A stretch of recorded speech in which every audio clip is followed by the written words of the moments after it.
Hey hippies, today we are checking out the We Moon 2025 Growing Edge calendar, date book. We have the wall calendar and we have the daily planner slash moon guide, astro guide. I love We Moon. I have been a fan of them for many, many years. My mom actually put me on at least 20 years ago. They've been around for like 44 years. So I'm not new to this. I'm true to this. All right. So shout out to We Moon. Love to them. Women owned, women centered, women focused. Let's go. All right. The men can get this too. We'll allow you to. But ladies first. All right. Let's get into it. I love to use this so I can keep up with the cycles of the moon. Look how beautiful the artwork is. Those celestial beings.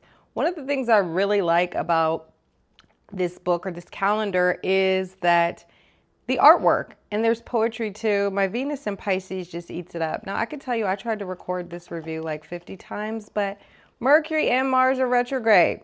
All right, this is the 44th edition. Look at that, right? That's impressive. So my mom introduced me to this calendar many, many moons ago. You like that? See what I did there? Probably 20 years ago. And if we open it up, we could see 2025. There's a quick guide in terms of what the full moon and new moon dates are. So we have the full moon in the white, right? And then we have the new moon in the black. So we see the first full moon is the 13th in January. Also, this snake imagery, it's the year of the snake in Chinese astrology. So I love that. Again, artwork, beautiful, 10 out of 10. All right. There's an astrological overview, which I love.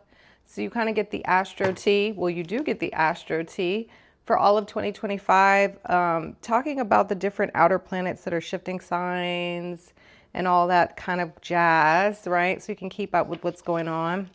Another thing I really like is if you look here, it gives you the different zodiac signs overview of the year. So like if you're a Aquarius, right? Let's go to 39. So if you're an Aquarius, here's the Aquarius year at a glance. And look at that beautiful artwork. Okay, again. You'll get an overview in terms of what to expect in 2025. Here's something helpful. We have the Tarot 2025 card. That would be the Hermit. So there's a breakdown of what the Hermit means. You know, it's a 9-year. That's the 9 in the Tarot. Again, more artwork. How beautiful is that? Gibbous moon. That's so gorgeous. From the Dark Crescent. That's a poem about the moon phases. I love it. I mean, I'm really just all in with this. We have the different phases of the moon, and we can see also what the astrology is going to be. So we see that the moon is going to be, I don't have my glasses on, void of course at 324, right? But the last aspect looks like it is the sun trining the moon. So that's a nice void of course opportunity period. You know, normally I don't like to do things when the moon is void of course, but when it's making a nice aspect as the last aspect, okay, right? It's a good time for you to do something. So you could use it for magic work or stuff like that. All right, and then here we go. There's a waning half moon in Sagittarius down here. All right, they're telling us about that. The moon goes into Sagittarius, the half moon. Again, look at that beautiful artwork. You know, I could just go on and on about the artwork because, you know, I'm an art lover. All right, let's flip to the back. Okay, and even here in October, they're like, time to order We Moon 2026. I love that because sometimes you'll forget when the year is coming to an end that you need a date book for the next year. All right.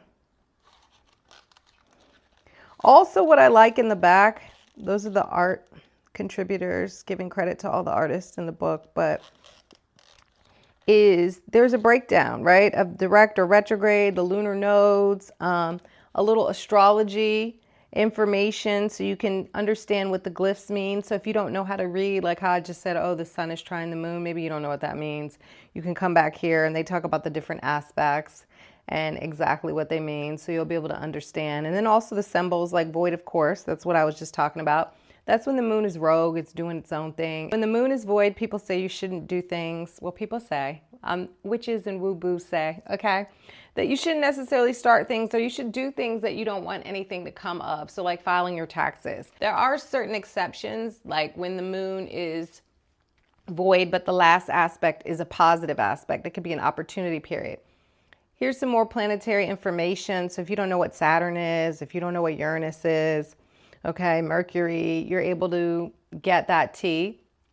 All right, I really don't talk about the asteroids a lot, but they do in this, and I love that because, you know, the asteroids are very feminine, right? They're considered to be the goddess planet. So you'll get a little information on the asteroids and what they're doing, and if you don't even have a general idea of the asteroids, right? Here's a cool ephemeris back here. And what is an ephemeris? It essentially just keeps track of the planetary movement, right? Every day. So you can go and you could say, what degree is Mercury or whatever. If you were trying to figure out when is Mercury going to be at 10 degrees. I don't know. I just said that. Okay. So you can go in here and look, right? Oop.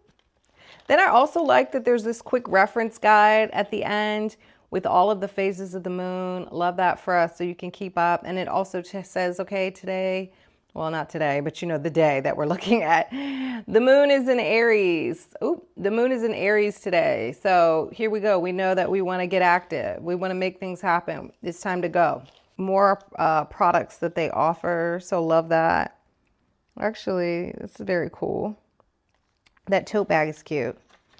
All right. And then, you know, the regular holidays, if you want to be tapped in with the what the humans are doing, the muggles. No, I'm kidding. Isn't that what they said in Harry Potter? All right. So if you want to know what everybody else is doing, love this again. They also have the wall calendar, which is super cool. Now, the wall calendar is not as descriptive, if I could angle my camera, as the date book, but it's still very cool. Let's flip it open. Because it doesn't give like all of the aspects, but if you just want a quick, see, there's the beautiful artwork. You want a quick reference in terms of what the planets are doing, you know, every day. Here you go. They do talk about the aspects to the moon.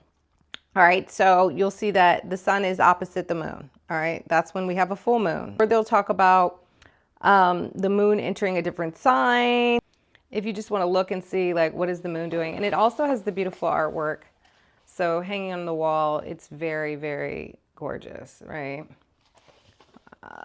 10 out of 10, highly recommend. And back here, there's a little more information like the other date book where they talk about the zodiac signs, the sun, the moon, the social planets, right? You guys know the inner and outer planets, or maybe you don't, but you'll learn, okay? Then also they explain what an ingress means. That just means a planet is moving into a new sign. The moon constantly ingresses into a new sign every like 2.5 days. See, they talk about that. They talk about the moon phases. All right, and whether a planet is D or R, direct or retrograde. So, again, love this. Make sure to look in the caption if you are interested in purchasing either one of these or both of them, okay? Because I'm going to have a code for you to get 15% off. Thank you, guys. Let me know if you like these reviews and you'd like me to do more of them. Happy 2025.